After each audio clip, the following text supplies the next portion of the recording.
किसी की लाइफ का सबसे ज़्यादा ज़रूरी और बड़ा डिसीज़न कौन-सा हो सकता है? रतन टाटा की लाइफ का सबसे ज़्यादा ज़रूरी डिसीज़न कौन-सा रहा होगा?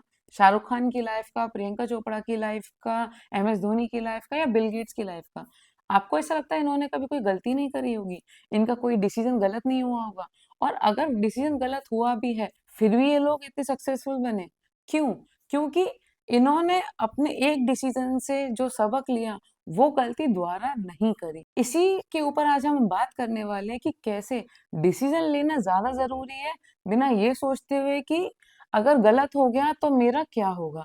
अगर आप कोई डिसीज़न नहीं ले रहे हो, तब भी आप ये डिसीज़न ले रहे हो कि आपको डिसीज़न नहीं लेना है। जब भी आप किसी डिसीज़न को लेने के लिए कन्फ्यूज़ होते हो, तो आप गुड और बैड में कन्फ्यूज़ नहीं होते हो, तब आप कन्फ्यूज़ होते हो गुड और बेटर में। तो उसी कन्फ्यूज़न को दूर रखते हुए अगर आप कुछ डिसीज़न ले लेते हो सकता है भविष्य में उसका वो आउटकम ना आए जो आप चाहते हो, लेकिन उससे हम कुछ सीख सकते हैं। आज के टाइम में कोई डिसीज़न ऐसा नहीं है, जो आप दोबारा नहीं ले सकते। कोई काम ऐसा नहीं है जो आप दोबारा नहीं कर सकते। कितना भी बड़ा डिसीज़न हो आपकी लाइफ़ का, किसी भी प्रोजेक्ट, आप उस पर दोबारा डिसीज़न ले सकते हो, दोबारा काम कर सकते हो। बशर्ते पहली बार आपने कोशिश करी। अगर आप कोशिश ही नहीं करोगे, पहला ही डिसीज़न नहीं लोगे, तो आपको कैसे पता चलेगा कि वो डिसीज़न सही भी था या नहीं था? इसी को समझने के लिए मैं आपके साथ आज कुछ स्ट्रैटेजी शेयर करने वाली हूँ, जो हो सकता है आपके लाइफ में आपको कुछ डिसीजंस लेने में हेल्प कर सके। डिसीजन ना लेना भी एक डिसीजन है, जो आपको कन्फ्यूजन ट्रैप में घेर कर रखता है। अगर आपने कोई गलत डिसीजन ले भी लिया, तो आप ये मत सोचिए कि वो एफर्ट्स वेस्ट हो गए। कोई भी एफर्ट कभी भी वेस्ट नहीं होता, जैसे बड़े बूढ़ों का कहना था, विद्या कभी भी व्यर्थ नहीं जाती। उसी तरीके से जब भी आपको कोई एक्सपीरियंस रिसीव होता है कुछ काम करने की वजह से, तो वो हमेशा लाइफ लॉन्ग आपको कहीं न कहीं हेल्प करता ही है। इसी को लेके एक लाइन है जो मैं आपके साथ शेयर करना चाहती हूँ, क्यों डरे ज़िंदगी में क्या होगा? कुछ नहीं हुआ तो तजुर्बा होगा। तो इट इज़ नॉट अबाउट कि आप कहाँ पहुँच रहे हो। आप कोई भी काम करते हो तो उससे आपको कुछ एक्सपीरियंस मिलते हैं। And everything is all about experiences. सब चीजें एक एक्सपीरियंस के बारे में ही बात करती हैं, चाहे वो अच्छा हो या बुरा हो। उससे आपको पता चलता है कि आप आगे चल के आपको और क्या नया एक्सपीरियंस मिल सकता है और उसके लिए आप क्या काम कर सकते हो। मैं आपके साथ 4 स्ट्रेटेजी शेयर करने वाली हूँ इस डे 18 में, जो आपको डिसीजन लेने में हेल्प कर सकती हैं। सबसे पहली स्ट्रेटेजी है हमारी इसमें 10-10-10 रूल।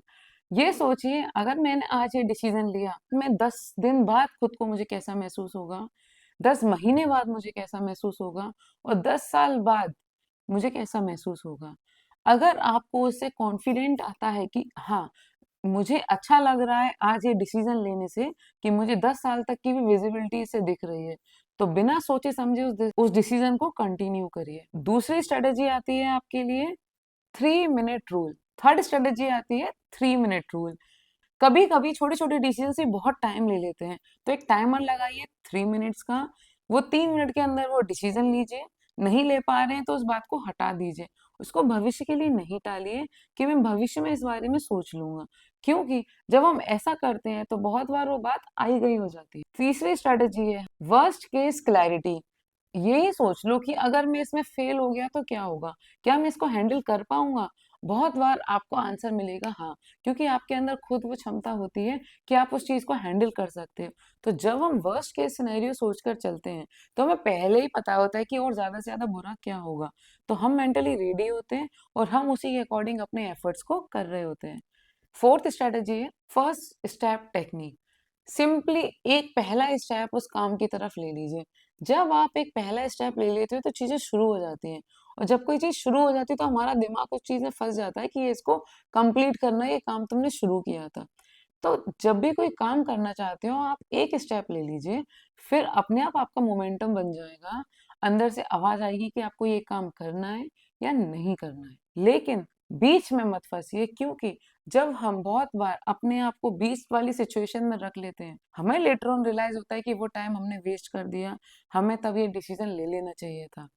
वो गलती आप मत करिए। आप अभी से अपने डिसीजन मेकिंग को फास्ट करिए, क्योंकि कंपनीज़ भी उन लोगों को हायर करना चाहती हैं जो बहुत फास्ट डिसीजन लेते हैं, इनिशिएटिव लेने में आगे रहते हैं, क्योंकि जब तक आप फास्ट डिसीजन नहीं लोगे, आप स्लो मूव करोगे, स्लो इनिशिएटिव लोगे, तो कभी भी आप वो अचीवमेंट जो आप चाहते हो अपनी लाइफ में, उसको अचीव करने के लिए भी आपकी जो स्पीड रहेगी वो बहुत स्लो रहेगी। तो अचीवमेंट की स्पीड फास्ट करनी है तो अपने डिसीजन मेकिंग की स्पीड भी फास्ट करिए और क्लियर करिए।